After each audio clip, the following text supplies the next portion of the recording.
Hello बच्चों, स्वागत है आपका अपने चैनल कॉन्सेप्ट पढ़ने पर। और आज हम लेकर आए हैं क्लास 9 का चैप्टर नंबर सिस्टम। हमारी कोशिश रहेगी कि हम हर एक छोटी छोटी बात को क्लियर करते हुए चलें ताकि आप इस चैप्टर को और भी बेहतरीन ढंग से समझ सकें। चलिए देखते हैं। सबसे पहले आता है हमारा नेचुरल नंबर्स। नेचुरल नंबर्स क्या होते हैं? काउंटिंग आपकी 1 2 3 4 और ऐसे आगे बढ़ती जाएगी प्लस इंफिनिटी तक। यहाँ पे ये बात ध्यान रखिएगा कि अगर हमने किसी नंबर के आगे कोई भी निशान नहीं लगाया, ना तो प्लस का ना तो माइनस का, तो वो प्लस का ही होगा। जैसे अगर 1000 लिखा हुआ है और उसके आगे कोई भी निशान नहीं है तो समझ जाइए पॉजिटिव का नंबर है। ओके, फिर आते हैं हमारे होल नंबर्स। होल नंबर्स को हम सिंबल W से डिनोट करते हैं। नेचुरल नंबर के लिए सिंबल क्या है? N, capital N capital W। Whole numbers आपके 0 से स्टार्ट होता है, फिर 1, फिर 2, फिर 3, फिर 4, फिर ऐसे आगे बढ़ता जाएगा प्लस इंफिनिटी तक। यहां से आप ये भी देख सकते हैं ये आपके नेचुरल नंबर है, तो हम इसको ऐसे भी लिख सकते हैं 0 और फिर नेचुरल नंबर्स। तो यहां से एक बात ये क्लियर होती है कि जितने भी नेचुरल नंबर हैं वो एक प्रकार से आपके होल नंबर्स हैं। हर नेचुरल नंबर होल नंबर होगा, पर हर नेचुरल नंबर होल नंबर होगा, पर हर होल नंबर नेचुरल नंबर नहीं होगा, क्योंकि 0 जो है वो नेचुरल नंबर नहीं है। फिर आपके आते हैं इंटीजर्स। इंटीजर आपके माइनस इंफिनिटी से शुरू होते हैं, डैश डैश डैश, -4, -3, -2, -1, फिर 0, फिर 1, फिर 2, फिर 3, फिर 4, फिर dash dash dash dash plus infinity तक। 0 ना तो हमारा पॉजिटिव होता है और ना ही नेगेटिव होता है। ओके, ये बात ध्यान रखिएगा। 0 ना तो हमारा पॉजिटिव है ना तो नेगेटिव। दूसरी बात, जितने भी होल नंबर्स हैं वो आपके इंटीजर्स में आ रहे हैं। इसको आप इस तरीके से लिख सकते हो, नेगेटिव इंफिनिटी 2, -4, -3, -2, -1, फिर W होल नंबर्स। ओके, तो हमारे जितने भी होल नंबर्स हैं वो एक प्रकार से इंटीजर्स हैं। यहाँ पे हमने देखिए नेगेटिव का साइन लगाया ही लगाया है। अगर कोई नेगेटिव का नंबर है तो उसके आगे निशान नेगेटिव का लगेगा ही लगेगा। पॉजिटिव के लिए लगा भी सकते हैं और नहीं भी लगा सकते। रैशनल नंबर क्या होते हैं? ऐसे नंबर्स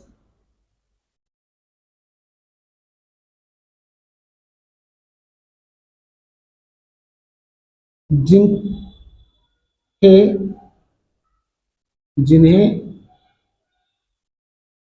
P/Q के रूप में लिखा जा सके।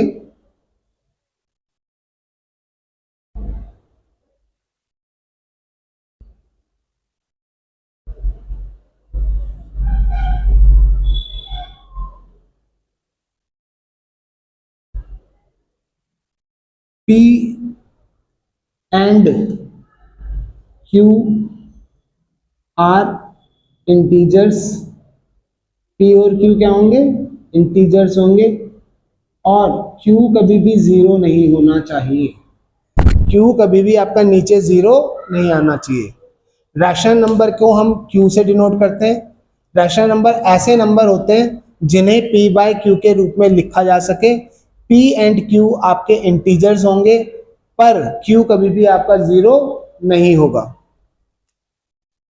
यहाँ पे कुछ एग्जाम्पल लिख लेते हैं। -3/, हाँ, ऊपर देख रहे हो ये भी इंटीजर है और ये भी इंटीजर है, और नीचे 0 नहीं है, -2 है, तो ये आपका रैशनल नंबर भी है।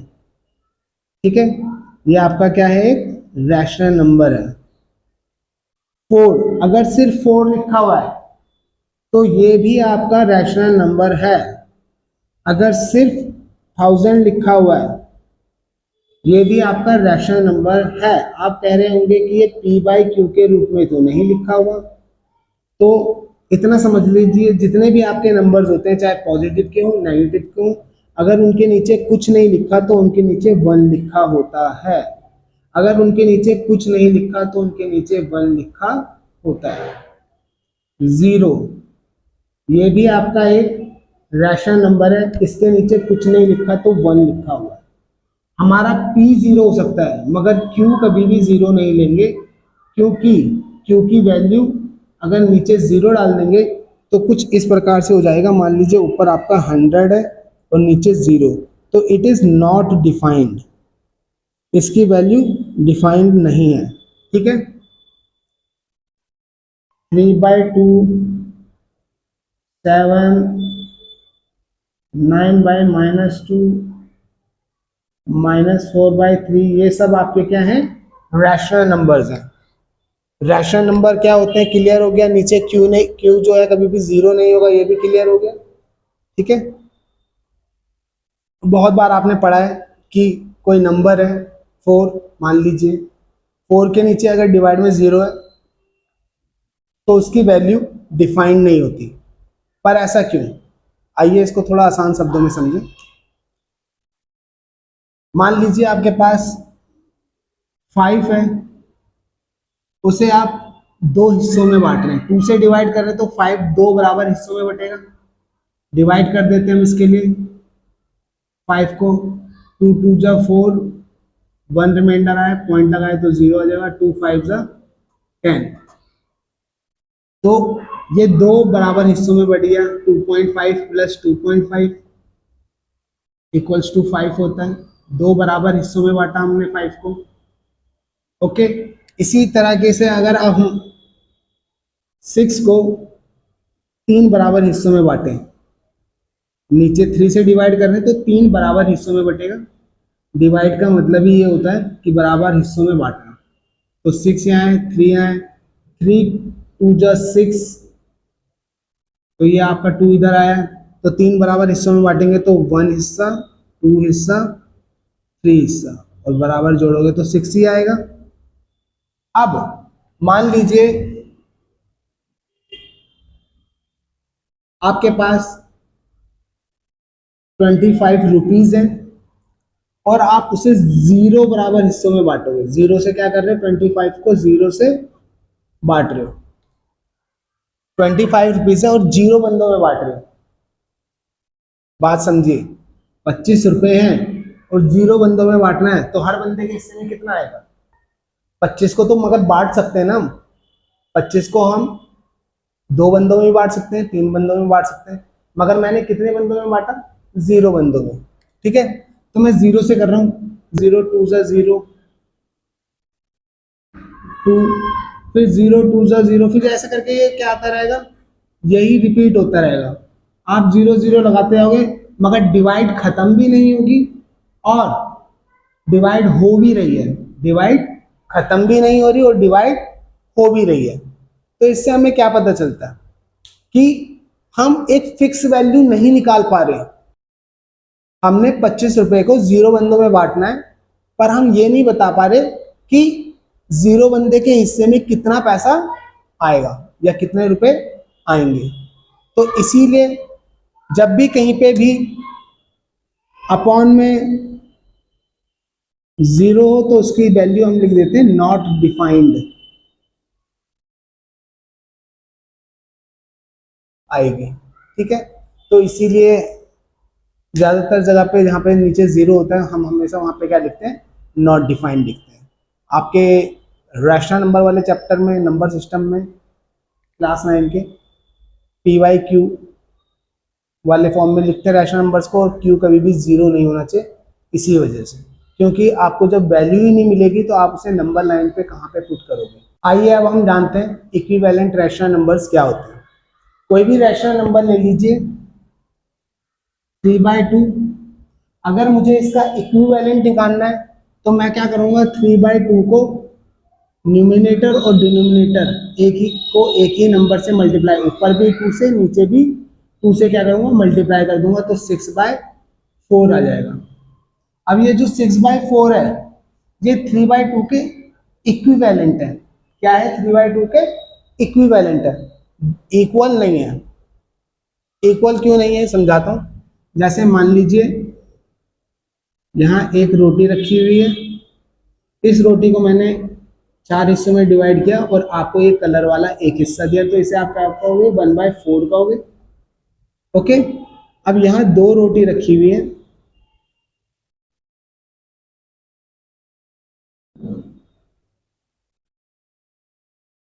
और आपको मैंने ये कलर वाले 2 हिस्से दिए।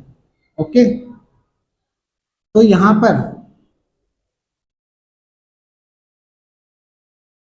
इसके लिए मैं लिख सकता हूं 2/8। ओके, मैंने आपको 2 हिस्से दिए, सेलेक्ट वाला ऊपर आएगा और टोटल नीचे आ जाएगा, सेलेक्ट वाला ऊपर आ जाएगा और टोटल नीचे आ जाएगा। हमने जो सेलेक्ट किया है, सेलेक्टेड, वो ऊपर रखते हैं और नीचे रखते हैं टोटल जितने भी हमने पार्ट्स किए हैं, जितने भी हिस्से किए। तो आपको आप 2 पीसीस मिले। अब अगर आप गौर से देखो तो 2/8 जो होता है 1/4 के क्या है, इक्वल है, 1/4 के इक्वल है। ठीक है, यहाँ पे भी 1/4 हिस्सा मिला, यहाँ पे भी 1/4 हिस्सा मिला, मगर यहाँ एक रोटी में से एक टुकड़ा मिला, यहाँ 2 रोटी में से 2 टुकड़े मिले। समझ रहे हो, है तो दोनों इक्वल ही लगभग, पर यहाँ पे आपको ज्यादा खाने को मिलेगा और यहाँ पे कम खाने को मिलेगा, तो एक तरीके से ये इक्वल नहीं है, इसलिए इनको इक्विवेलेंट कहते हैं। मान लीजिए आपको बोलता है कि 3/2 के 2 इक्विवेलेंट निकालो, तो 3/2 को एक बार हमने 2 से मल्टीप्लाई कर दिया तो 6/4 आ गया। दूसरी बार आप किसी अदर नंबर से ऊपर नीचे सेम क्या कर देंगे, मल्टीप्लाई कर देंगे, तो ये हो जाएगा 9/6। मल्टीप्लाई करने से कोई फर्क नहीं पड़ेगा, मगर इक्विवेलेंट निकल आएगा। देखिए ना, ये 3/3 का मतलब क्या है 1, 3/3 का मतलब क्या है 1, 3 से मैं 3 को डिवाइड कर दूंगा तो 1 आ जाएगा, और 1 से किसी को भी मल्टीप्लाई करता हूँ वही नंबर आता है। ओके, तो इक्विवेलेंट रैशनल नंबर्स क्या होते हैं आपको शायद समझ आ गया। अब चलते हैं नेक्स्ट टॉपिक पर।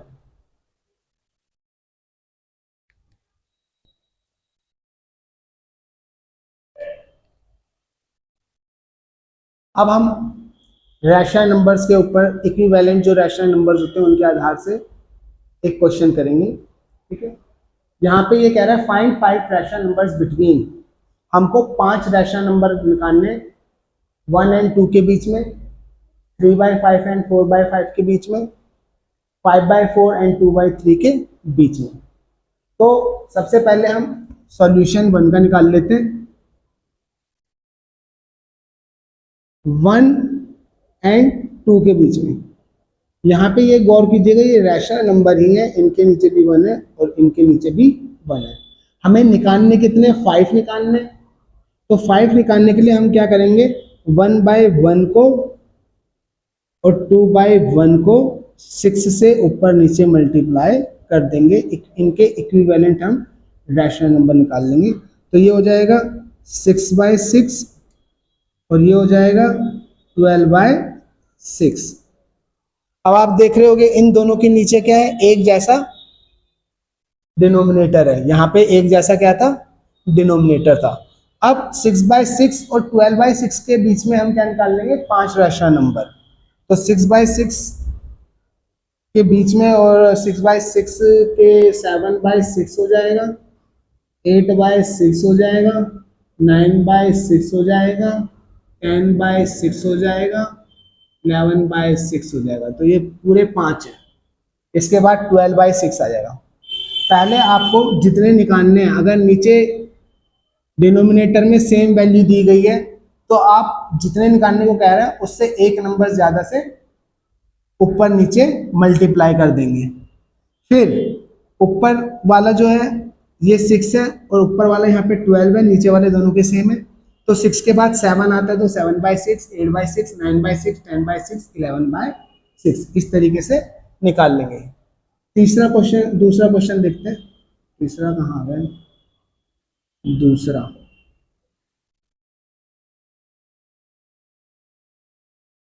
थ्री बाई फाइव और 4/5 दोनों का न्यूमिनेटर अलग है और डिनोमिनेटर सेम है। तो जब डिनोमिनेटर सेम होगा तो इस तरीके से करेंगे जैसे मैंने अभी बताया था फर्स्ट क्वेश्चन में। 5 निकालने हैं तो 6 से दोनों तरफ क्या कर दीजिए, मल्टीप्लाई, 6/6, 4/5 को भी 6/6 से मल्टीप्लाई कर दीजिए, तो ये आ जाएगा 18/30 और ये आ जाएगा 24/30। तो 18 के बाद 19/30, 20/30, 21/30, 22/30, 23/30। ओके, ये 5 है, काउंट कर लीजिए आप। अब हम तीसरा सवाल करेंगे।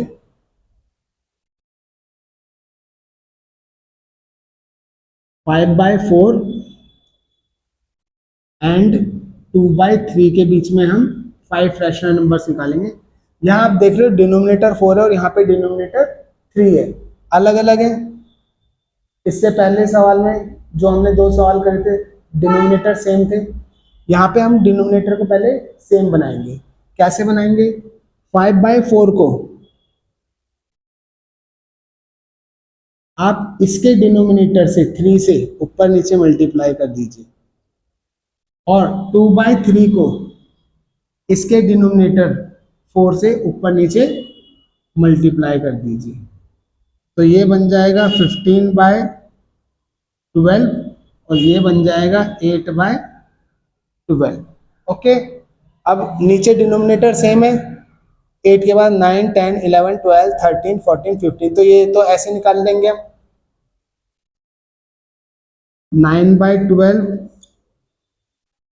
10/12, 11/12, 12/12, 13/12, 14/12। ठीक है, 1 2 3 4 5 6 निकाल लिए, 5 बोले थे। पर यहाँ पे तो ऊपर क्या है, काफी गैप है, यहाँ पे 15 और यहाँ पे 8 है। ओके, मान लीजिए अगर गैप ना होता तो आप क्या करते, फिर आप दोबारा से 5 निकालने को बोला तो 6 से यहाँ पे भी मल्टीप्लाई करते और 6 से यहाँ पर भी मल्टीप्लाई करते, डिनोमिनेटर और न्यूमरेटर दोनों को। फिर जो रैशनल नंबर आता फिर उनके बीच में आप रैशनल नंबर निकाल लेते जितने दूसरे। अभी थोड़ी देर पहले हमने रैशनल नंबर्स के बीच में रैशनल नंबर निकाले थे, 2 रैशनल नंबर के बीच में हमने 5 रैशनल नंबर निकाले थे। इस तरीके से आप किन्हीं भी 2 रैशनल नंबर्स के बीच में इनफाइनाइटली मैनी रैशनल नंबर्स निकाल सकते हो। इसका एक मतलब ये भी है कि बिटवीन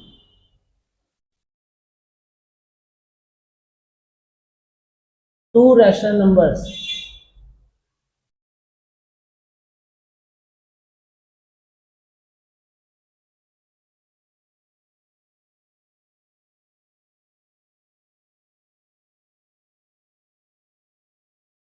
there are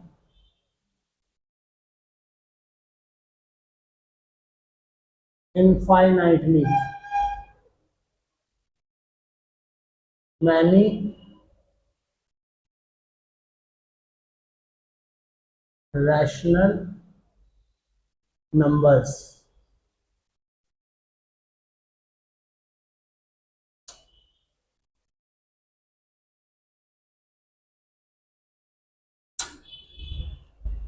तो किन्हीं भी 2 रैशनल नंबर्स के बीच में बहुत सारे रैशनल नंबर होते हैं। ओके, मिटा देता हूं, नोट करना है तो नोट कर लीजिए आप साथ के साथ। इर्रेशनल नंबर्स क्या होता है? ऐसे नंबर्स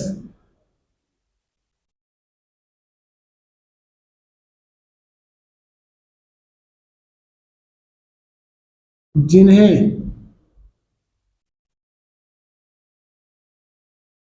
हम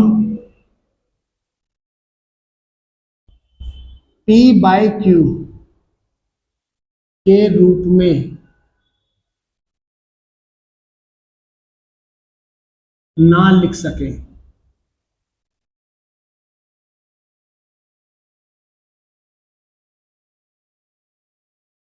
यहाँ पे P and Q are integers और क्यू क्या है, नॉट इक्वल टू जीरो, कभी भी जीरो के बराबर नहीं होगा क्यू आपका। ओके, तो ऐसे कौन से नंबर है जिन्हें हम पी वाई क्यू के रूप में नहीं लिख सकते? Under root 2, under root 3, under root 11, ठीक है, या फिर 3, हाँ ये पहले अंडर रूट बना लो, ये छोटा सा 3 यहाँ लिखा हुआ है और अंदर लिखा हुआ है 4। अब ये 4 अंडर रूट से बाहर नहीं आ सकता, क्योंकि हमारा पेयर कैसा होना चाहिए, 3 का होना चाहिए, मगर यहाँ पे सिर्फ 2, 2 × 2, दो प्राइम नंबर, यानी कि सेम ही है, 2 × 2 है तो प्राइम नंबर 2 है, और उसका 3 का पेयर नहीं बन रहा, 3 का जोड़ा नहीं बन रहा है ना। जैसे √4 होता है, तो इसको हम लिख सकते हैं 2 × 2, या फिर इसको हम लिख सकते हैं -2 × 2, -2, ठीक है। तो बाहर क्या आ जाता है, 2 आ जाता है, दोनों में से 2 ही बाहर आएगा, या फिर -2 भी आ जाएगा, ठीक है। इसमें से ये दोनों बराबर हैं, 4 के बराबर है, देखिए ना, माइनस माइनस प्लस हो जाएगा अंदर ही, है ना। इससे आएगा -2 और इससे आएगा 2, मतलब ये है कि 2 की स्क्वायर है एक जगह पे और एक जगह पे -2 की स्क्वायर है अंडर रूट के अंदर। ओके, तो ऐसे नंबर्स जो अंडर रूट से बाहर ना आ पाए, चाहे अंडर रूट, यहाँ पे देखिए कुछ नहीं लिखा तो 2 लिखा हुआ है, कुछ नहीं लिखा तो 2, तब ये बन जाएगा स्क्वायर रूट। अगर बाहर लिखा हुआ है 3 तो इसका मतलब है ये क्यूब रूट है। अगर बाहर लिखा है 4 तो अंदर जो नंबर है वो तभी बाहर आएगा जब 4 का पेयर्स बनेगा प्राइम नंबर का। ओके, या फिर आपके कुछ कांस्टेंट जैसे पाई, पाई, शाई, इनकी जो वैल्यूज होती हैं वो कैसी होती हैं, अभी इनकी वैल्यूज जो है हम कैलकुलेट ही नहीं कर पाए, पॉइंट के बाद वो निकलते जा रहे हैं, निकलते जा रहे हैं, निकलते जा रहे हैं, इसलिए इनको भी हम क्या पी वाई क्यू के रूप में नहीं लिख सकते। या फिर इसमें और कुछ आ सकते हैं, हाँ, इरेशनल नंबर्स, जैसे कि 1 0 1 0 0 1 0 0 0 1 0 0 0 0 1 डॉट डॉट डॉट करके चढ़ता जाएगा। यहाँ पे देख रहे हैं पहले 1 0 था, फिर 2 0, फिर 3 0, फिर 4 0, फिर 5 0, ऐसे करके 0 बीच के बढ़ते जाएंगे। तो ये भी क्या है, एक इरेशनल नंबर है। इरेशनल नंबर ऐसे नंबर होते हैं जिन्हें हम पी वाई क्यू के रूप में नहीं लिख सकते।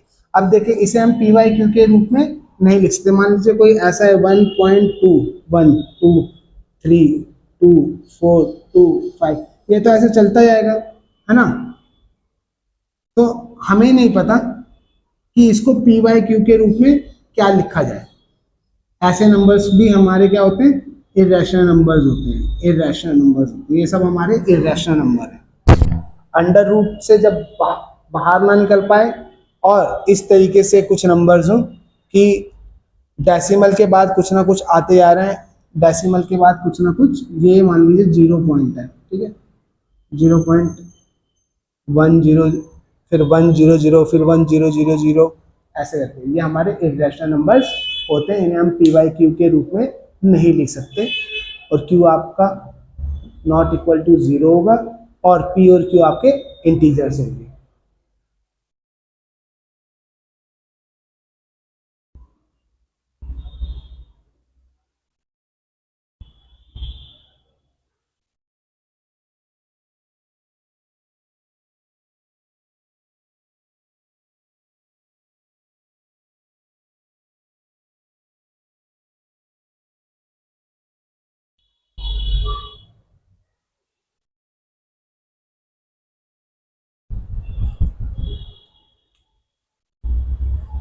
अब हम आते हैं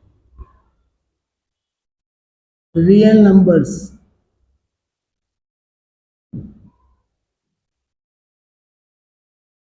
रियल नंबर्स क्या होते हैं, जब आपके हम रैशनल,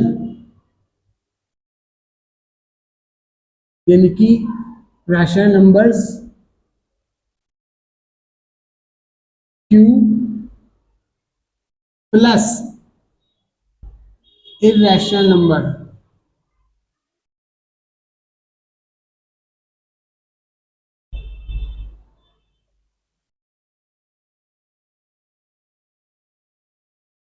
इर्रेशनल नंबर को हम क्यू डैश लिखते हैं या क्यू बार लिख सकते हैं, ठीक है। जब हम रैशनल नंबर और इर्रेशनल नंबर को एक साथ लिखते हैं तो वो हमारे रियल नंबर्स होते हैं। अब नंबर लाइन,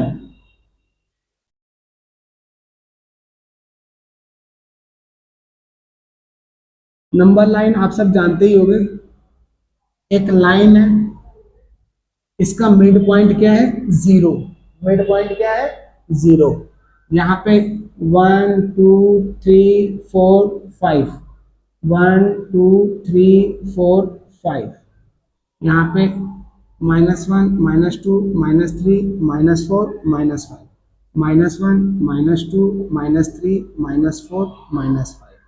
और यहाँ पे जो लाइन है छोटे छोटे पॉइंट से मिलकर बना है, छोटे छोटे छोटे छोटे छोटे, देखिए ना, point point point point point point point point point point point point point से एक लाइन बनती है ना। तो नंबर लाइन का नंबर, इसकी डेफिनेशन पहले बता देता हूँ, नंबर लाइन क्या होता है। ऐसी रेखा, ऐसी रेखा या ऐसी लाइन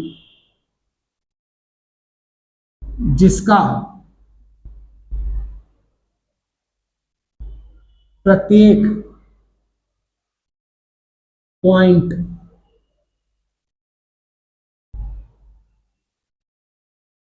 एक रियल नंबर को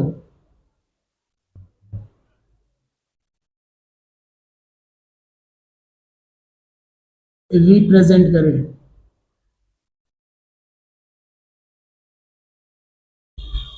ऐसी रेखा को हम क्या कहेंगे, नंबर लाइन कहेंगे।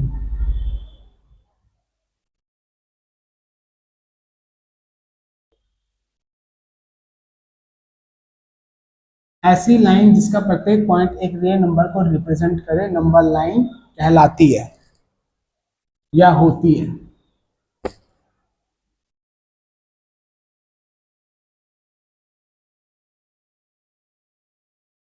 नंबर लाइन का हर एक पॉइंट किसी ना किसी रियल नंबर को रिप्रेजेंट कर रहा है, ठीक है। और हम ये भी कह सकते हैं कि हर रियल नंबर, हर रियल नंबर नंबर लाइन का एक पॉइंट होता है, नंबर लाइन का एक पॉइंट होता है, ठीक है। और ये बात ध्यान रखिएगा, नंबर लाइन का हर एक पॉइंट यूनिक रियल नंबर को रिप्रेजेंट करता है। नंबर लाइन का हर एक पॉइंट यूनिक रियल नंबर को रिप्रेजेंट करेगा।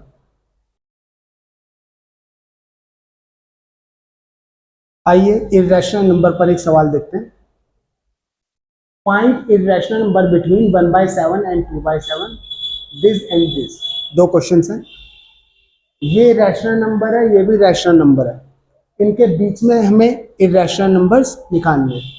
जब भी आपको इस फॉर्म में रैशनल नंबर के रूप में दिया गया सॉल्यूशन, तो आप पहले डिवाइड कर लीजिएगा 1 को 7 से, पॉइंट लगा देंगे 0.0, 7 1 जा 7 -3,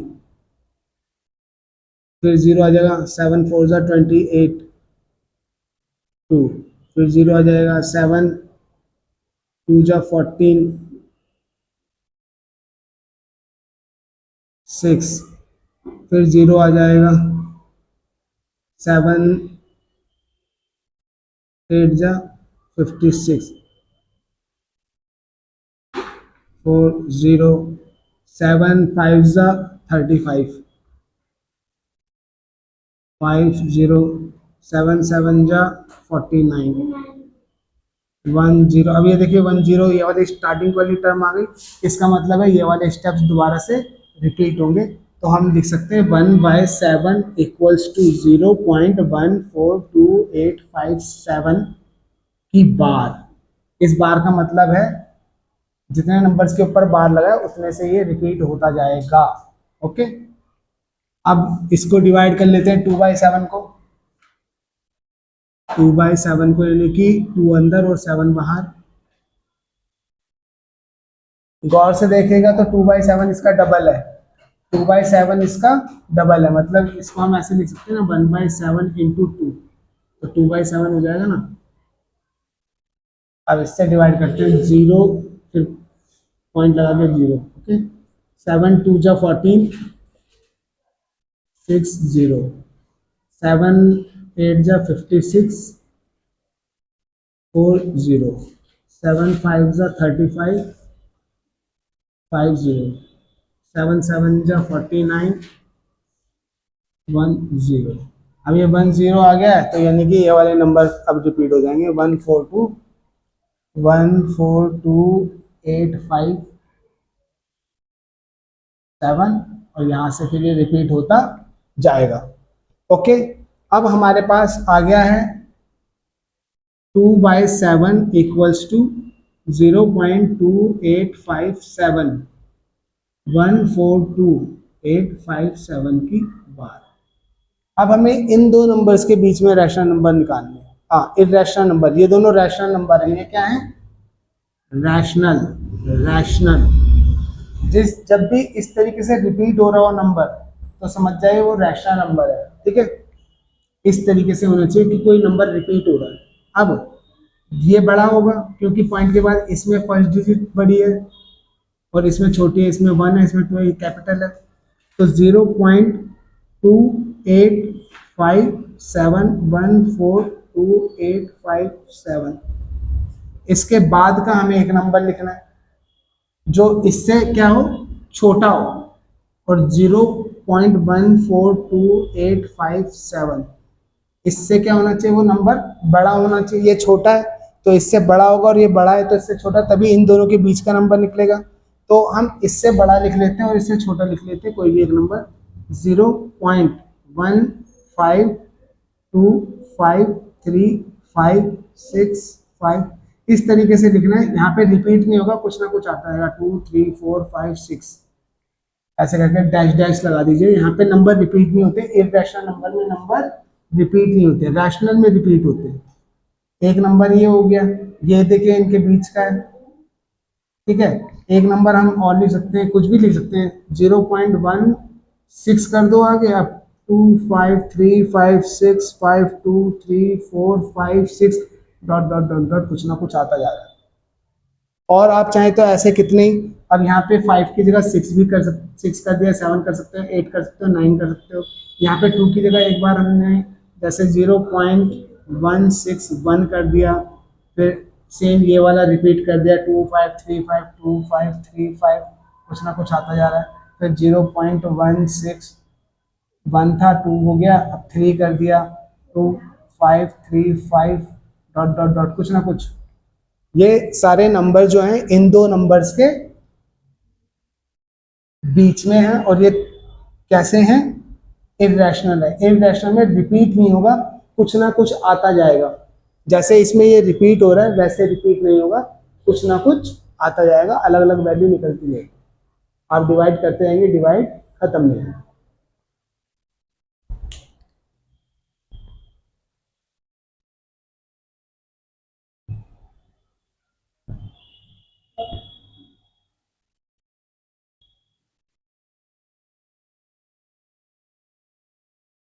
0.121212 dot dot dot and 0.232323 dot dot, ये दोनों रैशनल है, हमें इर्रेशनल निकालना है। तो इससे क्या होना चाहिए, बड़ा होना चाहिए, और इससे छोटा होना चाहिए। तो 0.1326457 डॉट डॉट डॉट डॉट कुछ ना कुछ अलग आता जाएगा। एक और नंबर निकाल लेते हैं, 0.20456789234785 डॉट डॉट डॉट कुछ ना कुछ आता जाएगा। तो ये दोनों ही नंबर देखिए, इससे बड़े हैं और इससे छोटे हैं, और इनके बीच के होंगे तभी। इस तरीके से आपको इर्रेशनल नंबर निकालने। इर्रेशनल नंबर हमेशा ध्यान रखिएगा रिपीट नहीं होगा पॉइंट के बाद कभी भी, कुछ ना कुछ अलग अलग वैल्यूज आती जाएंगी। अगर रिपीट हो रहा है, जैसे इसमें रिपीट हो रहा है 2 3 2 3 2 3, तो ये आपका रैशनल नंबर है। जैसे इसमें रिपीट हो रहा है 1 2 1 2 1 2, तो ये आपका रैशनल नंबर है।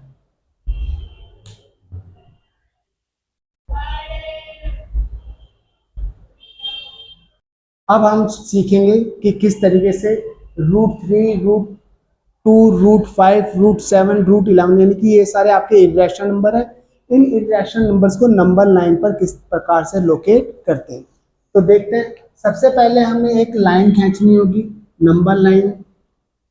ठीक है, यहाँ पे हमने ले लिया 0, यहाँ पे ले लिया 1, यहाँ पे ले लिया 2, यहाँ पे ले लिया 3। ये ध्यान रखिएगा इनके बीच में सेम डिस्टेंस होनी चाहिए। ओके, बराबर दूरी पे। ये यूनिट डिस्टेंस मान लीजिए हमने 1 यूनिट बराबर 1 मीटर लिया है। कितना लिया है? 1 मीटर। यूनिट में आप 1 मीटर भी ले सकते हैं, 1 सेंटीमीटर भी ले सकते हैं, 1 किलोमीटर भी ले सकते हैं। ग्राफ पे आपको प्लॉट करने को आता है। तो आपको सबसे पहले क्या करना है, आपको √2 प्लॉट करना बताता हूँ मैं। सबसे पहले हमने यहाँ से 1 तक एक लाइन ले ली, 1 तक, यहाँ तक। ओके, फिर इसके परपेंडिकुलर 1 यूनिट की ही एक लाइन खींची। कितने यूनिट की? 1 यूनिट की। 1 यूनिट, 1 यूनिट कितना है हमारा? 1 मीटर। ओके, यहाँ पे 1 मीटर है। अब यहाँ पर हम इसको कनेक्ट कर देंगे इस पॉइंट से। इसको हमने नाम दिया है ए बी और ये पॉइंट सी।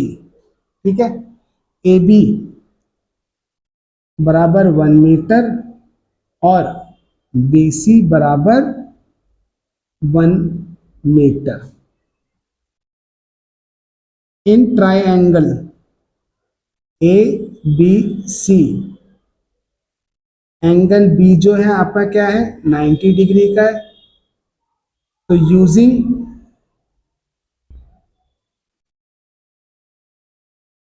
पाइथागोरस,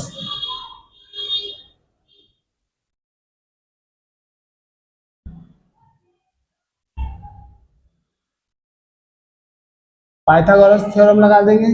ये हाइपोटेन्यूस होता है, ये बेस होगा आपका, और ये परपेंडिकुलर। ठीक है, तो हाइपोटेन्यूस की स्क्वायर बराबर होता है बेस की स्क्वायर प्लस परपेंडिकुलर की स्क्वायर। बेस और परपेंडिकुलर जो होते हैं हाइपोटेन्यूस से छोटे होते हैं। सबसे बड़ी लेंथ हाइपोटेन्यूस की होती है। हाइपोटेन्यूस निकाल लेंगे। यहाँ पे ये है हमारा बेस 1 यूनिट, उसकी स्क्वायर प्लस परपेंडिकुलर 1 यूनिट, उसकी स्क्वायर। तो h निकालना है हमें, h स्क्वायर तो नहीं निकालना, इसलिए इसके ऊपर क्या लगा देंगे हम? Under root, square root. ठीक है, इसको भी, इसकी पावर को भी हमने 1/2 से डिवाइड कर दिया और इसकी भी पावर को 1/2 से डिवाइड कर दिया। तो h आपका निकल जाएगा 1 + 1 = √2। तो यहाँ पे आपके हाइपोटेन्यूस की जो लेंथ है वो कितनी आ गई? √2। तो ये 0 से लेकर इस पॉइंट सी तक की लंबाई √2 है। अगर मैं अब इसको प्रकार से ले लूं और फिर यहाँ पे एक कर्व मार दूं,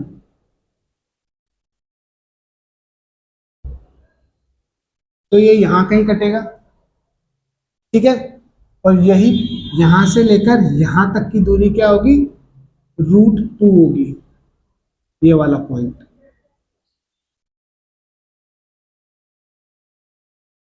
ओके, आपको करना क्या है, पहले ए बी लेंथ की 1 मीटर की या 1 यूनिट की लेंथ खींचनी है, फिर बी सी 1 यूनिट की लेंथ खींचनी है, परपेंडिकुलर खींचने बी सी ए बी के, फिर ए सी को जोड़ देना है और ए सी आपका हाइपोटेन्यूस निकाल लेना है। पाइथागोरस थ्योरम लगाकर ये √2 आ जाएगी। इसकी लंबाई ही आपकी क्या होगी? √2 की लंबाई होगी। इसी की बराबर का प्रकार खोल के इस नंबर लाइन पे कट मार देना और आपका क्या आ जाएगा, नंबर लाइन पे √2 निकल जाएगा। इसी लेंथ की निकाल के इसको सर्कल का रेडियस मान के सर्कल खींचेंगे ना, तो यहाँ पे कट लगेगा, तो वही पॉइंट क्या होगा, √2 होगा। ओके, अब थोड़ा आगे बढ़ते हुए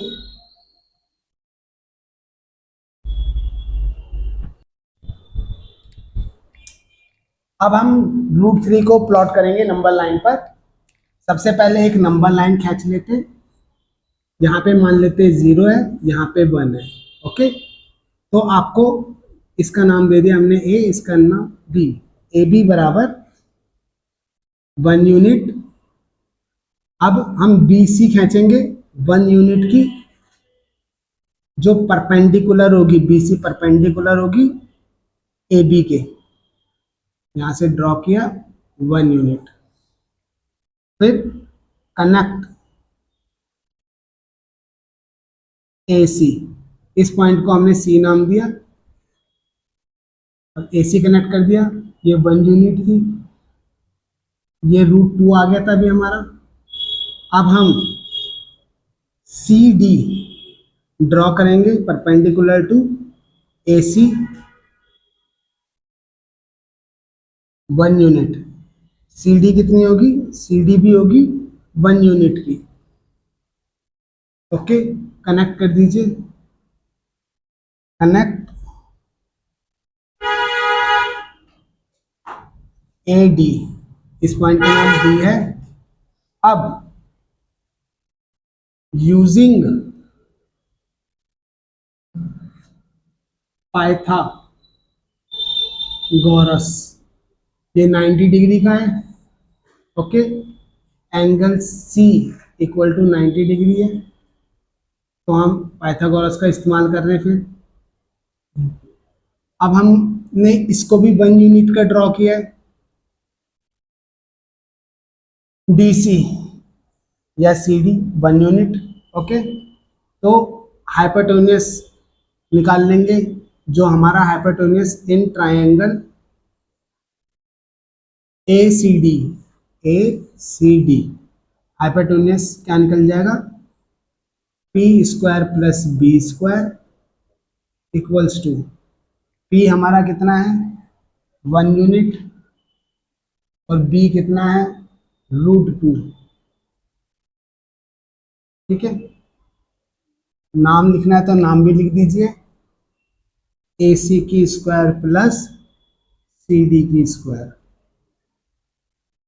ये 1 प्लस 2 हो जाएगा, ये √3 आ जाएगा। अब इस लाइन का नाम क्या हो गया, √3। अब प्रकार खोलिएगा, यहां से लेंथ ले लीजिएगा और इस लाइन पर यहां पर कहीं काट दीजिएगा। ये जस्ट 2 से पहले कहीं कटेगा और ये पॉइंट क्या होगा, √3। यानी कि आपका ए और ये पॉइंट पी ले लिया हमने, पी बराबर √3 ऑन नंबर लाइन आ जाएगा।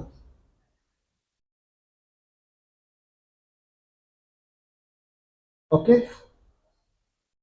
इसी प्रकार से आप √4 के लिए, √5 के लिए, √6 के लिए, बाकियों के लिए खींच सकते हैं, नंबर लाइन पे पॉइंट को प्लॉट कर सकते हैं। इन सबको, √2 को, √3 को, √4 को, √5 को, √6 को। जैसे ये एक नंबर लाइन हमने ड्रॉ करी, यहाँ पे हमने 0 लिया, ये 1 यूनिट लिया, फिर हमने यहाँ पे 1 था ड्रॉ किया था 1 यूनिट मिला दिया था, ये √2 बन गया था हमारा। फिर हमने 90 डिग्री का दोबारा से 1 यूनिट, ये भी 1 यूनिट लिया था, इनको मिला दिया था, तो ये √3 आ गया था। फिर यहाँ से दोबारा से 90 डिग्री का खींच देंगे, 1 यूनिट, इनको मिला देंगे, तो ये √4 आ जाएगा। √4 जो होता है 2 होता है, तो सीधे वो वाला पॉइंट, इसकी जो लंबाई होगी इस वाली लंबाई के बराबर आ जाएगी आपके। फिर √5 का निकालना है, तो दोबारा से 90 डिग्री और फिर इसको जोड़ देंगे यहाँ से, ये आपका आ जाएगा √5। अभी तो मैं प्रकार से नहीं बना रहा, ऐसे हाथ से बना रहा हूँ तो थोड़ा गलत वलत भी हो